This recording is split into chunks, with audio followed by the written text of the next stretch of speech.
আসসালামু আলাইকুম। কেমন আছো তোমরা? আশা করি ভালো আছো। এবং দেখো, করোনার পরিস্থিতি কিন্তু আরো ভয়াবহ হয়ে গেল। আমরা ভাবছিলাম যে প্রশাসন থেকেও একটা এরকম একটা ব্যাপার ছিল যে তোমার কলেজে যে তোমাদের সাথে আমরা ক্লাসগুলো অন্তত নিতে পারবো, অল্প পরিসরে হোক, সপ্তাহে 7 দিন না হলেও 2 দিন 3 দিন এরকম করে নিব। কিন্তু এখন এমন একটা আরো ভয়াবহ পরিস্থিতি হয়ে গেল, আসলে জানি না আমাদের মানে সামনে কি দিন অপেক্ষা করতেছে এটা আমরা বলতে পারতেছি না। আমি নাসরিন জাহান, শহীদ জিয়া ডিগ্রি কলেজ, বাগবাড়ি। ঠিক আছে, আমি তোমাদের কি পড়াই দেখো, এইচএসসি বিএম আজকে পড়াবো তোমাদের। আমি আমি তো মানব সম্পদ ব্যবস্থাপনা পড়াই, তোমাদেরটা পড়াবো আমি সেকেন্ডারি মানব সম্পদ ব্যবস্থাপনা 2।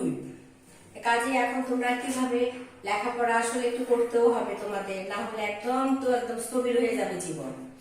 তোমরা যে যেখানে যেভাবে বাসায় থাকো না কেন, সেভাবেই তোমরা অন্তত বইগুলো তোমাদের সিলেবাস দেওয়া আছে ওইভাবেই তোমরা পড়া শুরু করো। কারণ আমরা কিন্তু বিগত বহুগুলো ক্লাস অলরেডি আমরা দিয়ে ফেলছি এবং আমাদের বিশ্বাস কম বেশি হলেও তোমরা ক্লাসগুলো করেছো। কারণ এর আগে কিন্তু তোমাদের অ্যাসাইনমেন্ট জমা নিয়ে আমরা লিখিতভাবে পরীক্ষা নিছি, প্র্যাকটিক্যাল পরীক্ষা নিছি, আবার দ্বিতীয়বারে কিন্তু আবার তোমাদের পরীক্ষা নেওয়া হয়েছে। এটা তো মাথায় রেখো। কাজে ধরো যে এই যে কলেজে যেতে পারছো না, ক্লাস হচ্ছে না দেখে সবকিছু বন্ধ হয়ে যাবে তা কিন্তু না, এটা মাথায় রাখবা। পড়াশোনা তোমাদের করতেই হবে। তো যাই হোক, আমার বিশ্বাস তোমরা আমার আগামী ক্লাসগুলো করছো। আজকে তোমাদের আমরা যেটা পড়াবো, তোমাদের এর আগে আমরা প্রেষণাটা পড়াইছি, আজকে পড়াবো তোমার মাসলো, মানে একজন বিজ্ঞানী প্রেষণা তত্ত্ব। ঠিক আছে, মাসলোর প্রেষণা তত্ত্ব। তাহলে আমরা প্রেষণাটা এর আগে তোমাদের পড়াইছি। জাস্ট প্রেষণা হচ্ছে মোটিভেশন। একটা প্রতিষ্ঠানে কর্মকর্তা কর্মচারীদেরকে তাদের ধরো যে ওই কাজে আরো উৎসাহিত করার জন্য যে সুযোগ সুবিধাগুলো আমরা দিয়ে থাকি, মানে তোমার হচ্ছে যে আর্থিক যে সুবিধাটা পায় মান্থলি, সেটা ছাড়াও যে সুযোগ সুবিধাগুলো আমরা দিয়ে থাকি সেটাই হচ্ছে প্রেষণা। বাড়তি যে সুযোগ সুবিধাগুলো তারা পেয়ে থাকে। আচ্ছা, তাহলে দেখো, মানব জীবনের চাহিদা পর্যায়ক্রমিতা ও চাহিদা সর্বপূরণের সাথে প্রেষণার সম্পর্ক বিষয়ে যুক্তরাষ্ট্রের প্রখ্যাত মনোবিজ্ঞানী ডক্টর আব্রাহাম এইচ মাসলো কি বলছে দেখো, এই আব্রাহাম এইচ মাসলোরই নাম অনুসারে এটার নাম হচ্ছে যে মাসলোর প্রেষণা তত্ত্ব। কি হচ্ছে? Doctor Abraham H Maslow. সেই ডক্টর মাসলোর নাম অনুসারে আমরা কি পড়াতে যাচ্ছি আজকে? মাসলোর প্রেষণা তত্ত্ব। আচ্ছা, প্রেষণাটা কাকে বলে সেটা মোটামুটি জানাই দিলাম। আচ্ছা, তাহলে কি হচ্ছে? তাই হলো মাসলোর চাহিদা সোপান তত্ত্ব। মানুষের অপরিসীম অভাব বা চাহিদাকে মাসলো কি করছে? পর্যায়ক্রমে কয়েকটা ভাগে ভাগ করেছে। আচ্ছা, চাহিদাগুলো হলো জৈবিক চাহিদা, নিরাপত্তা চাহিদা, সামাজিক চাহিদা, আত্মমর্যাদা চাহিদা, আত্মপ্রতিষ্ঠার চাহিদা। আচ্ছা দেখো, প্রথম দুটা কিন্তু তোমার হচ্ছে নিম্ন স্তরে, যেমন হচ্ছে কি আসতেছে জৈবিক আর নিরাপত্তা। মানুষের চাহিদাগুলো কিন্তু নিম্ন থেকে ঊর্ধ্বগামী, মানে আমার একটা চাহিদা পূরণ হবে আর একটা চাহিদা চলে আসবে। এটা ইকোনমিক্স এর স্যারেরা আরো ভালো করে তোমাদের আমার বিশ্বাসে বুঝিয়ে দেন যে ধরো যে মানুষের চাহিদা কিন্তু নিম্ন থেকে ঊর্ধ্বগামী, মানে একটা চাহিদা শেষ হবে আর একটা চাহিদা তোমার পূরণের তখন তোমার ইচ্ছা হবে। তাহলে প্রথম দুটা হচ্ছে জৈবিক চাহিদা, নিরাপত্তা চাহিদা। এই দুটা কি হচ্ছে তোমাদের হচ্ছে যে নিম্নগামী। তারপরে যে তিনটা থাকতেছে সামাজিক চাহিদা, আত্মমর্যাদা চাহিদা, আত্মপ্রতিষ্ঠার চাহিদা। এই পরের তিনটা তোমার কিন্তু হচ্ছে উচ্চ স্তরে। তিনি মনে করেন মানব জীবনে চাহিদা সমূহ পর্যায়ক্রমিক ভাবে আসে। আমি যেটা বললাম যে পর্যায়ক্রমিক ভাবে আসে।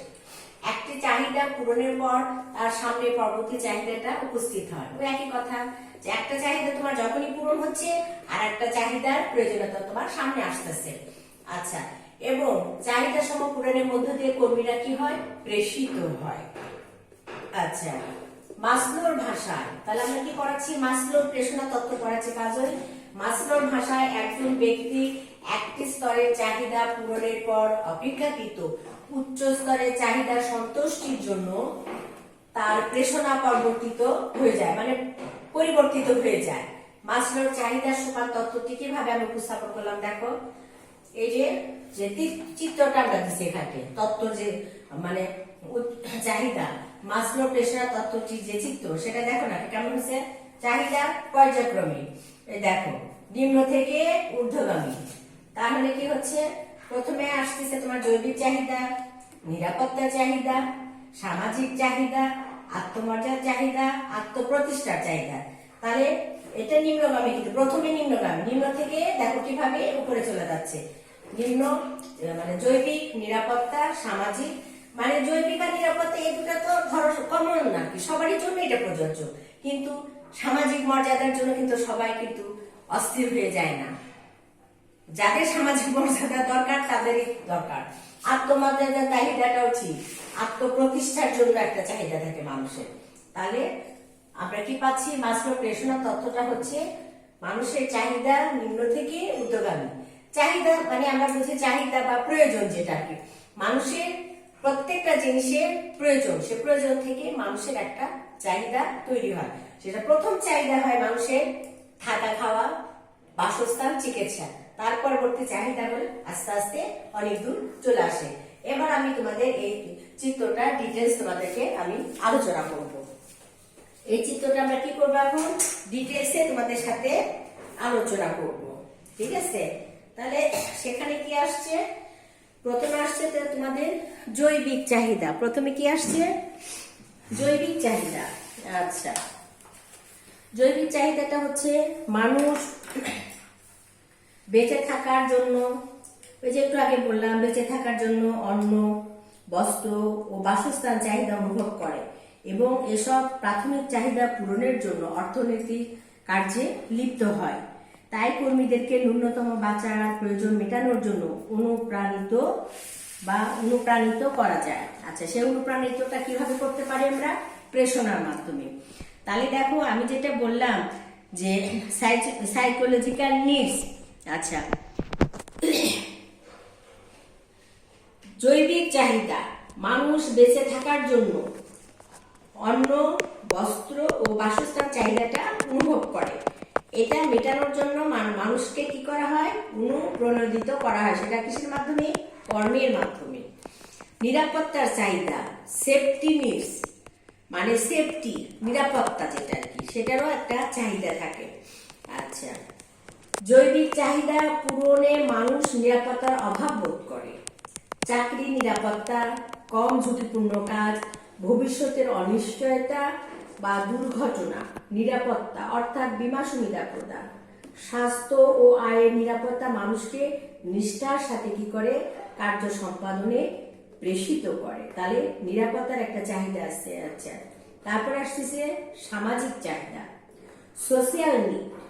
মানুষ সামাজিক জীব, মানুষ কি হয়, মানুষ হচ্ছে ম্যান ইজ সোশিয়াল এনিমেল, ঠিক আছে? আচ্ছা, মানুষ দলবদ্ধ হয়ে বাস করতে পছন্দ করে। এটা কিন্তু আমাদের তোমার হচ্ছে যে বিজ্ঞানী মানে রুশো বলে গেছে, কিন্তু মানুষ দলবদ্ধ হয়ে বাস করতে পছন্দ করে, অপরের বন্ধুত্ব চায়, প্রেম প্রীতি, ভালোবাসা, সহানুভূতি, স্নেহ, মমতা ইত্যাদি পেতে চায়।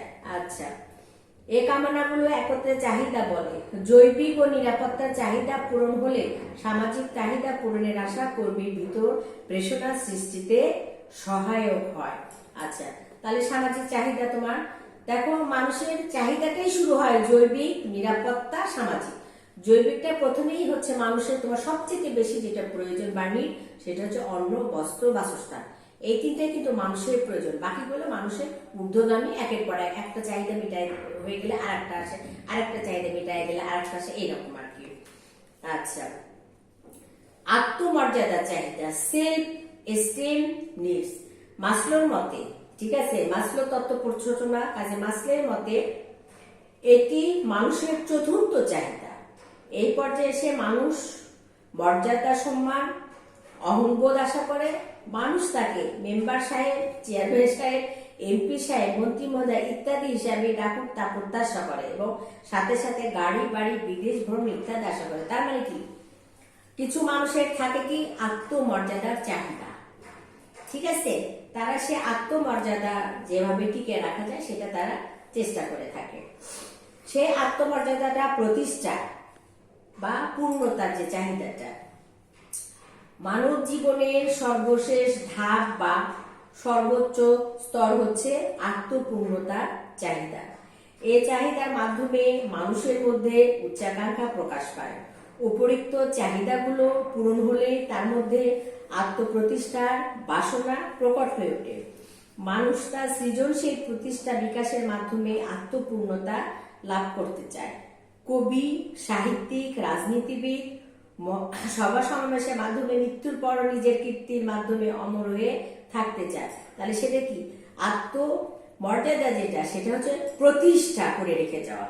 যখনই তোমার প্রতিষ্ঠা করতে যাবে তখন তুমি এই যে কবি, সাহিত্যিক, রাজনীতিবিদগণ যে যেখানে যেভাবে তারা চলে যাক না কেন, তারা কিন্তু মানুষের স্মৃতিতে থাকে এবং কি হয়, তারা এই আত্মমর্যাদাটা স্থির করে রাখে যেতে চায়, প্রতিষ্ঠা করে রেখে যেতে চায়, স্টেবল করে রাখতে চায়। আচ্ছা, তাহলে সমালোচনাটা দেখো। মাসলোর চাহিদা সোপান তত্ত্বটি যথেষ্ট গুরুত্বপূর্ণ হওয়া সত্ত্বেও এটি নানাভাবে সমালোচিত হয়েছে। আচ্ছা, যেমন বিভিন্ন দেশ ও সংস্কৃতি পার্থক্যের কারণে এ তত্ত্বে দেখানো চাহিদার পর্যায়ক্রমিকতা ও গুরুত্ব সঠিক না হতে পারে। এই যে মাসলোর যে চাহিদা, সেটা দেশ এবং সংস্কৃতি ভিত্তিতে বিভিন্ন রকম হয়ে থাকে, একরকম নাও হতে পারে। আবার কর্মীদের মধ্যে একই সময় একাধিক চাহিদা উদ্ভব হতে পারে, যা এ তথ্যে বলা হয়নি। আচ্ছা, তাছাড়া জরুরি পরিস্থিতিতে চাহিদা সোপান অনুসরণীয় হয় না, কেননা চাহিদা তীব্রতা পরিস্থিতি নির্ভর। অন্যদিকে ব্যক্তি পার্থক্যের কারণে সকল মানুষের কাছে চাহিদা সোপান তত্ত্বটি সমানভাবে কার্যকর হয় না, কারণ চাহিদার প্রকৃত ধারাবাহিকতা ব্যক্তি স্বাতন্ত্র্যের উপর নির্ভরশীল। তাহলে আমরা যেটা পড়লাম যে মাসলোর প্রেষণা তত্ত্ব, সেটা কিন্তু আসলে সব জায়গার জন্য প্রযোজ্য না। বিভিন্ন দেশ, বিভিন্ন সংস্কৃতির উপর ভিত্তি করে বিভিন্ন জায়গায় এই তত্ত্বটি বিভিন্নভাবে সমাধান করা হয়। উপরোক্ত আলোচনা থেকে পরিশেষে বলা যায়, বিভিন্ন ধরনের সমালোচনা থাকলেও জনপ্রিয়তা, ব্যাপকতা ও মৌলিকতার দিক দিয়ে মাসলো তত্ত্বের প্রয়োজনীয়তাটা অপরিসীম। প্রত্যেকটা জিনিসের কিন্তু একটা নেগেটিভ পজিটিভ সাইড থাকবেই। প্রতিষ্ঠানে কর্মরত বিভিন্ন শ্রেণীর শ্রমিক কর্মচারীদের কর্মস্পৃহ মনোবল বাড়ানোর জন্য তত্ত্বটি বিশেষ ভূমিকা পালন করে। তাহলে কি হচ্ছে? প্রতিষ্ঠানে কর্মরত বিভিন্ন শ্রেণীর শ্রমিক কর্মচারীদের কর্মস্পৃহা ও মনোবল বাড়ানোর জন্য এই তত্ত্বটি বিশেষ ভূমিকা পালন করে থাকে। আচ্ছা, এখন আমরা পড়ব কি প্রেষণার তত্ত্ব সমূহ, যে কি বলছে ধারণা সমূহ, প্রেষণা তত্ত্ব নামে যে পরিচিত, সেই প্রেষণার প্রধান প্রধান তত্ত্বগুলো আমরা আলোচনা করব। প্রেষণার মেইন যে তত্ত্ব, প্রেষণার মাসলো তত্ত্ব, সেটা মেইন তত্ত্ব, সেটা আমরা এখন আলোচনা করব। আচ্ছা, চাহিদার সোপান তত্ত্ব। আব্রাহাম মাসলো উদ্ভাবিত যে চাহিদা সোপান তত্ত্বে অভাবকে 5টি ধারাবাহিক স্তরে ভাগ করা হয়েছে। সেটা কি হচ্ছে? জৈবিক, নিরাপত্তা, সামাজিক, আত্মতৃপ্তি, আত্মপ্রতিষ্ঠা। আছে এ সকল অভাবের একটি পূরণ হলে আরেকটি অভাব বা চাহিদার সামনে চলে আসে। আমি যেটা বারবার বলতেছি তোমাদেরকে, যে চাহিদা পর্যায়ক্রমিক, উপর থেকে নিম্ন থেকে ঊর্ধ্বগামী। তাই কর্মী অভাবের যে স্তরে অবস্থান করে সেই স্তর বিবেচনা করে প্রেষণা দান করলে ভালো ফল পাওয়া যায়, ফলে আব্রাহাম মাসলো মনে করেন। আচ্ছা, তাহলে কর্মীরা যে স্তরে অবস্থান করে সেই স্তর বিবেচনা করে তাদের প্রেষণাটা আমাদের দিতে হবে। আচ্ছা, এক্স ও ওয়াই তত্ত্ব ধরো। ডগলাস ম্যাকগ্রেগর কি বলতেছে? তার উদ্ভাবিত হচ্ছে এক্স ওয়াই তত্ত্বে দুটি বিপরীতধর্মী ধারণা উল্লেখ করেছেন তিনি। যেমন হচ্ছে এক্স থিওরি বা তত্ত্ব অনুযায়ী এক শ্রেণীর মানুষ যারা কি করে, নিজের উন্নয়ন নিয়ে ভাবে না, কাজ করতে চায় না, সুযোগ পেলে কাজে ফাঁকি দেয়। অন্যদিকে ওয়াই থিওরির মতো হচ্ছে তত্ত্বে কি হচ্ছে, মানুষ নিজের উন্নয়ন করতে চায়। আচ্ছা, এক্স ওয়াই যে, যেমন এক্স ওয়াই তারা কাজকে ভালোবাসে, উৎসাহের সাথে কাজ করে। আচ্ছা, তারপরে তোমার হচ্ছে কি বলতেছে, ডগলাস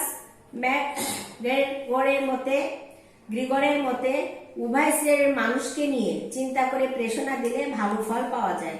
তার মতে কি বলতেছে, উভয় শ্রেণীর মানুষকে নিয়ে চিন্তা করে প্রেষণাটা দিলে তখন ভালো ফল পাওয়া যায়। উপাদান তত্ত্ব। আচ্ছা, এটা বলতেছে কি, ফ্রেডারিক হাসবার্গ উদ্ভাবিত প্রেষণা তত্ত্বে কর্মীদের সন্তুষ্টি ও অসন্তুষ্টি এই দুই ধরনের উপাদানকে প্রাধান্য দিয়েছে। কি দিয়েছে? যেমন এক ধরনের কর্মী আছে যারা কিছু না পেলেই অসন্তুষ্ট হয়। কি হয়? অসন্তুষ্ট হয়, তবে পেলে সন্তুষ্ট নয়, অর্থাৎ কোনো কিছু পাওয়াকে তারা স্বাভাবিক মনে করে। দেখো, সে শ্রেণীও আছে।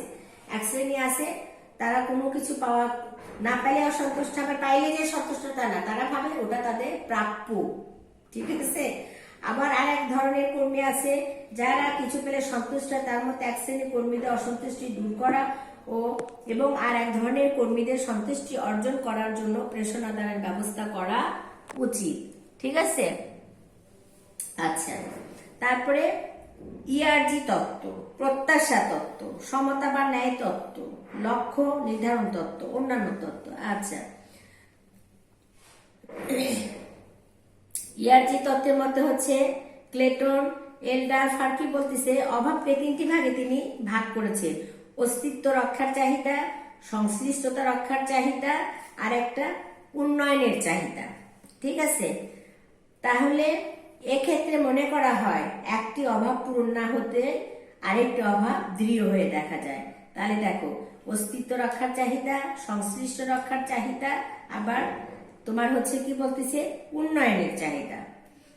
আচ্ছা, প্রত্যাশা তথ্য। আচ্ছা, ভিক্টর এইচ ব্রম কি বলতেছে?